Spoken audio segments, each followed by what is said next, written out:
Hello, hello, hello. Welcome everyone to JLABTV. I am JLAB and this is Football Manager 2021, the Youth Academy Challenge Save with Siena.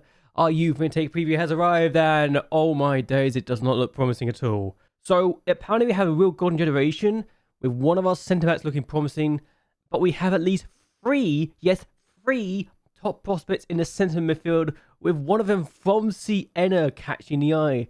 The fact there's actually three midfielders is very good, and they're top prospects. So it's promising to say the least. It's a terrific group coming through, and there's potentially a real golden generation. We just don't have a great number of players coming through in a single position. Then how do we get three top prospects in midfield? I don't know. We have got no wing backs. We've got the fullbacks being rubbish. The defensive midfielders don't look like they're going to be troubling the first team. The wide midfielders don't look great prospects. Most of our attacking midfielders look like they're going to be below the standards, and there are a few good wingers in general. No talk of goalkeepers or strikers here, so I don't know what to make of this, but okay. We've also had quite a few games since we last met, so let's go over those games, shall we? The first game we had was a 2-0 win against Torino. We scored inside the first 10 minutes after Calandra scored from the penalty spot, and then in the 96th minute of the game, Rossi scores his first of the season and first in a while to give us a 2-0 lead, and the goal that got us a double. For the first time this season, we've won by 2 or more goals, which is remarkable when you realise that's the case, and this is November we've done this in. So, a 2-0 win, a good win regardless. Even if Torino were hopefully trying to do some damage, we held them off, and with just 3 shots on target, we got 2 goals. Is that an FMing? Let me know in the comments below. After winning by 2 goals for the first time, we then lost to Bari 3-1 for the first defeat that we've had by more than 1 goal. Charming with the penalty to start things up, but then Vitina scored this goal to make it 1-1, and I'm thinking, oh, okay, we have a chance maybe to do something. Then just literally a minute later, we make a mistake, and Charmy's in, he scores that effort. Polino's clearance completely destroyed us there, and then in the 60th minute of the game, the last goal scored. Boysen finds Tesfu and Bakalos with the finish. Bari's first victory over us in 18 attempts, so we had a really good record against Bari before this moment.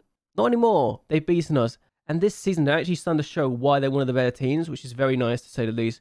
From their point of view, not for us, but we didn't deserve anything out of this. We were outplayed, and quite frankly, we'll be very lucky to have gotten more than just a point, really. They were just a better team. We then took on Fiorentina, and 9 minutes in, we're 1-0 down. Bertolino with the opening goal, and my mind's thinking, oh my god, we're going to be destroyed again.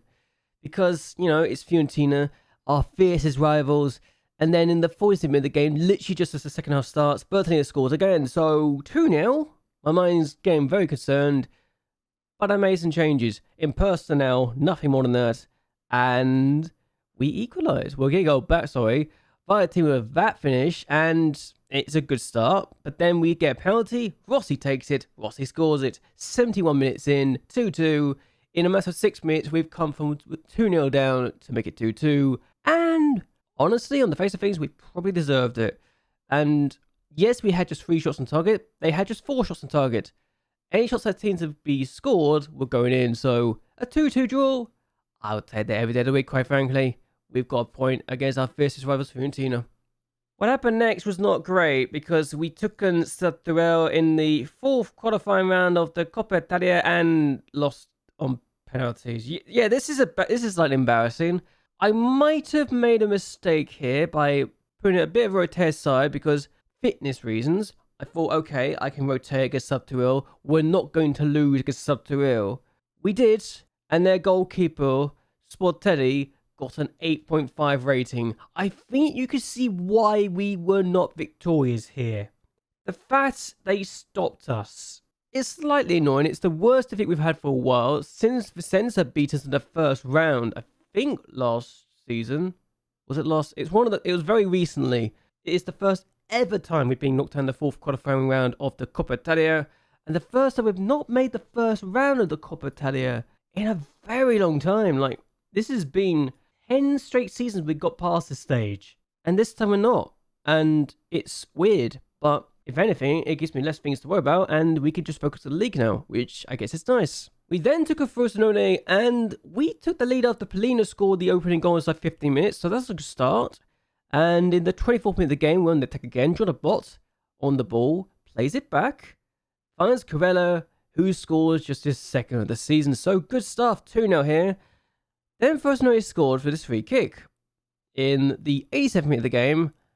And I'm starting to panic a little bit because I've thrown away leads before. Not to be concerned because Valentino came from the bench to score and Di Luigi with the assist. So good stuff, 3-1, a victory we very much needed. Good stuff to know that we can at least get 3 goals. I don't think we've done that before this season, or at least before this game in this year, so it's good to know we can get 3 goals in the game, right? We then took an Empoli and drew 0-0. This was an FMing that I was not expecting. I'm just happy we didn't lose, but I'm slightly disappointed we didn't win. We should have won this game. This is easily the most dominant we've been in this formation, and we didn't take advantage of it, but I guess it could be worse. At least we didn't lose, but a point's a point. It should have been all 3 though. That's all I can say no matter on this game. We then took on Lazio and scored the only goal of the game. Corella finds JLABT, who scores just his 2nd goal of the season, who I don't know what to make of JLABT this year. He's been very good at times, and he hasn't really had a bad rating, but he doesn't score lots of goals. And for a player who I play on the wings and the striker, it probably doesn't help, but as a striker, he needs more goals. I mean, we beat Lazio, which is a major victory in itself, but he's got a 6.8 rating, and overall he's got a 6.83 rating, which for me tells me, yes, he's not been terrible, but he's only got 2 goals in 90 appearances as both a striker and a winger. But he's still a good Serie A player, so I don't think I can be upset with him, which is slightly surprising and not concerning to say the least, but I don't know. JLABT's a strange case. I know he can score more. He's only got 63 goals in 266 appearances for me. But for Nigeria, he's got 32 goals in 58 appearances. Yes, it's a different quality of opponent, but even so.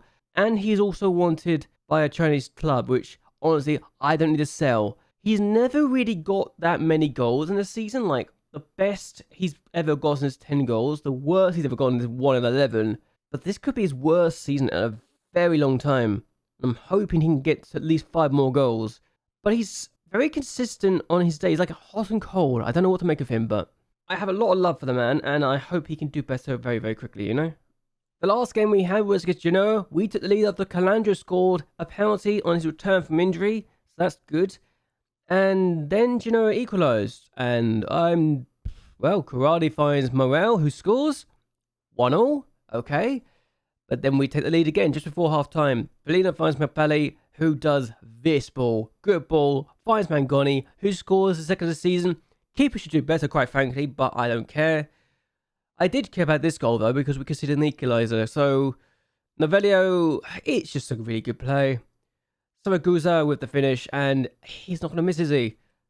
But then we scored the last gasp winner. When I say last gasp, it's 85 minutes in, but Rossi places across, finds Lenzi, and Pablo Lenzi scores his 1st ever goal for the club. And that was the winning goal. So, good stuff for us. And I'm very excited about this team now because, well, we got the likes of Lenzi. He's not amazing. He's only a Liga Pro player, mind you. But he's really good. Got a lot of potential too.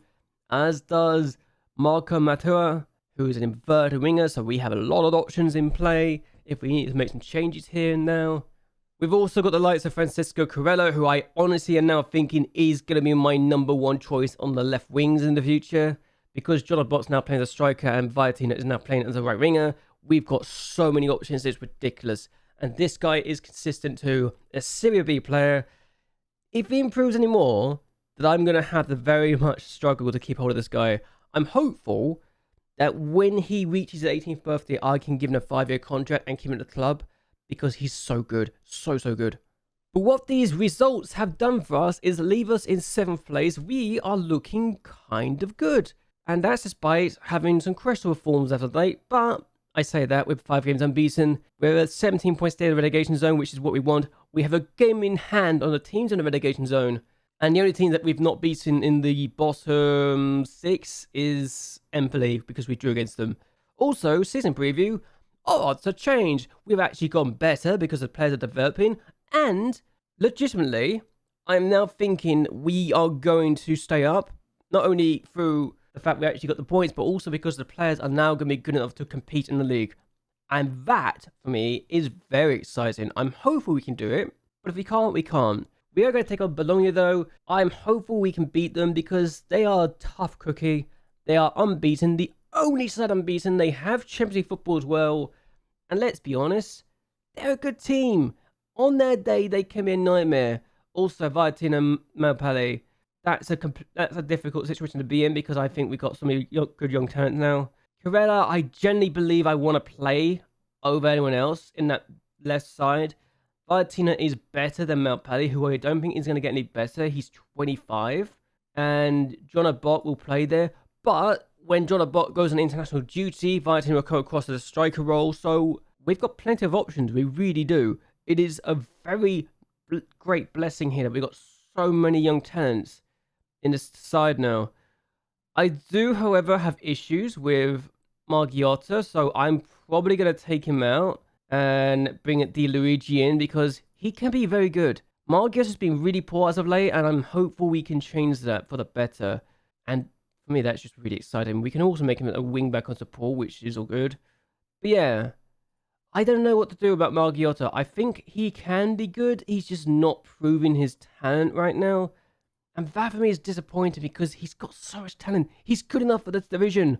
But I think he's only good enough for a winger now and not for a fullback, which might be the end of this experiment I'm putting on with this guy. So, yeah, that's a shame. Either way, what we're going to do is start with this lineup anyway. Vatturiti on the goalkeeper position. He's become a god at times in his games. In the last game against Genoa, he had 10 saves. He is ridiculous. He's 27, yes, but he's just too good to not play these days. We've got Margiotta on the right back. We've got Brunette, Polino, and Di Luigi, the other defenders. We've got Ayalou as the DM. We've got Calandra and Conte as the centre midfielders. We've got Valentina and Corella as the wingers. And we've got John Abbott as a striker. So many things to be excited about. I'm hopeful we can win. But if we don't win, I'm not concerned because this team's unbeaten against everyone else in the league. So if we can pull this off, it would be quite frankly be a miracle. So let's see how we do against Bologna, shall we? Have a throw. We've got the ball away. I don't think we're going to get there first, despite a bot trying to get there. As Marshall gets there first. Here we go. I go Niv. Oh, good tackle from Margiotta, actually. And Vitina did not get there first, sadly for us. But Ayalou again tackling. Good tackle from him. Maggio tries to play it in the middle. Margiotta got the way back. And what a save! What a save for the keeper! I tell you what, that guy's a god. He is honestly become a god for me. And he's honestly probably the main reason we are as high as we are in the league. 9 clean sheets in 17 this year. And he's just ridiculous. What a keeper he's turning out to be. Try all the way with the corner. And it's an own goal? Or he's offside? No, it's going to be ruled out, looks like. I don't know what to make of it. Might have been a handball in there. Because it said he didn't mean it. I think there's a handball in there. So, what's happened here? I legitimately do not know what's happened here. But if it's ruled out, yes, it's allowed. He controlled the ball with his hand. Okay. Goal kick. Out wide to Margiotta. Here we are now. Valentina. Finds oh, okay, he's lost the ball. So that's disappointing. Villa. Good tackle for Bellino. Good defender. He is one of our best players. Oh, look at Bot's in. Looking for his third of the season. Should be scoring. Has done. We got the goal. John Abbott. So good they named him twice. Yeah, I'm making that joke as well. Thank you. But yes, 1-0 against Bologna. The team that's the only team unbeaten left in this division. And we are currently beating them. We're looking to get in Europa Conference League again. But this is a good start. This is a really good start. I can't believe we scored. But okay, 1-0. It's like 24 minutes. So half time, it's just 1-0. And yeah, that was literally our first shot on goal. And it's in. So I'm happy with that. Goal kick. And Brunette now on the ball. Here's Calandra. That's a good ball to Corella, who is very good on his day. Still isn't the best player in the world, but he's only 17. I have so much faith he will be really good. But look at this. Christensen. Save again. What do you say about this goalkeeper who has become a god for me? He's just too good. Napoli beating Bari too, so we will be 5 points clear of Bari at the moment as things stand. And I'm content with that. I am so content with that right now. Okay, so I have a free kick. Ayalu, all my days. I might actually take him off in a little bit because I'm concerned about his booking. But Calandra's also a bit tired now. Yep. At least I got a substitute left, right? Right. Yeah, this is not going well, is it? Should I bot you coming off? We've got the goal. I can defend this. We're going to defend this goal with our lives. Rossi's coming on. We're going to defend this with our lives. We've got no striker now, but we don't need a striker. We can still win. Okay, so Siena with the corner. We could oh my days, it's somehow not gone in. We've got a corner. If we get a second, despite being down to 10 minutes, I'll be very, very happy indeed. But we can keep the ball. Just don't lose it to stupid positions. Don't let them have a breakaway. Oh god, they're going to have a breakaway. This is bad. This is bad. Oh no, I genuinely thought we could get away with this, but they've missed it. What a miss. I'm not changing anything. I'm not changing mentality now. I know I want to go. You know what? I will go defensive because once this holiday ends, I will go very defensive because I have to. Good block again from Melpele. This is what we can do. We literally just need to defend. Hit them on the counter. Oh, God, no. Is he? Are we going to go down to 9 men? We're down to 9 men. Oh, my God. Oh, my God. Okay. This is legitimately the stupidest thing I've ever done. I don't care at this point. We've got nothing to lose. Nothing to lose at all. Let's do this. We've got to defend for 4 minutes. If we win with 9 men. Oh. Oh no. We almost did it. That's the worst part. We actually almost did it. Oh no. We're down to 9 men. I don't know what to say to you. This might be the greatest achievement I've ever done. Yes, we conceded a late goal, but this even so. 9 men. And we got a point. We're down to 9 men. What the actual hell? So, we just got a point despite being down to 9 men. If anything, I blame the fact we went down to 9 men for the extra time coming in. But, okay. We're now 3 points clear, barring Fiorentina, who also won. Sassuolo also behind us by 3 points. That's very inconvenient for us, but okay. We are good. We are 18 points clear of the relegation zone. I genuinely thought that was something I need to fight this year, but after 18 games, we're 18 points clear of it. We should be safe now. We just need 10 more points to be absolutely certain of it, but even so, good stuff. I would probably say here and now, I would be slightly embarrassed about Bologna right now because, you know, we just got a point after being down to 9 men. We've only scored 20 goals in 18, but we've done ourselves justice here. That is a very good result. What we're going to do, though, is end this here. Is this the best result I've done today? Because of the fact we literally were down to 9 men and only conceded in the 95th minute. I want to hear your opinions on the matter. But either way, I want to hear your opinions on the season so far. Where do you think we'll finish? And what do you think we'll do with the defense we've built over the season? And should I be aiming for Europe? I know I've been in Europe before, but this is a different kind of situation to be in. Should I be aiming for Europe, and what do you want me to look for next season? And are you excited for the 3 midfielders that should be turning up at some point in the series? Either way though, I hope you guys enjoy yourselves. Hope you guys like and share this video, and that you subscribe to the channel. It really does help me a lot. Let me know your opinions down below for the YouTube algorithm. Until next time, goodbye, and well, good night.